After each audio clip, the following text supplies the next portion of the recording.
وزیر اعلیٰ پنجاب سردار عثمان مزدار کی خصوصی ہدایت پر ضلع میں تحصیل کی سطح پر ریونیو عوامی خدمت کچہری کا انعقاد ہوا۔ ڈپٹی کمشنر آسیہ گل نے تحصیل قصور میں عوام الناس کے ریونیو سے متعلق مسائل سنے اور موقع پر احکامات جاری کیے۔ ریونیو عوامی خدمت کچہری میں فرد اور انتقال کا اجرا، درستگی ریکارڈ، رجسٹری، انکم سرٹیفکیٹ، معائنہ ریکارڈ، ڈومیسائل کا اجرا اور دیگر ریونیو مسائل کا ازالہ کیا گیا۔ تحصیل چونیاں پتوں کی اور کوٹ رادھا کشن میں متعلقہ اسسٹنٹ کمشنر نے عوام الناس کے ریونیو سے متعلق مسائل سنے۔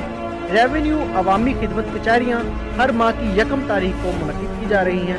ریونیو عوامی خدمت کچہریوں کا مقصد عوام الناس کو ایک ہی چھت کے نیچے تمام سہولیات باہم پہنچانا ہے۔ ڈپٹی کمشنر آسیہ گل کا کہنا ہے کہ ریونیو عوامی خدمت کچہریوں حکومت پنجاب کا انقلابی اقدام ہے۔ ڈپٹی کمشنر کے مطابق کھلی کچہریوں میں تمام متعلقہ ضلع افسران موقع پر شہریوں کے ریونیو سے متعلق مسائل کا ازالہ کر رہے ہیں۔ ریونیو عوامی خدمت کچہریوں میں ایڈیشنل ڈپٹی کمشنر ریونیو عابد حسین بھٹی، اسسٹنٹ کمشنر کلیم یوسف سمیت تمام ریونیو افسران اور شہریوں کی کثیر تعداد نے شرکت کی۔ کیمرہ ٹیم کے ساتھ Muhammad Abuzar Ansari, voice of Pakistan news net work.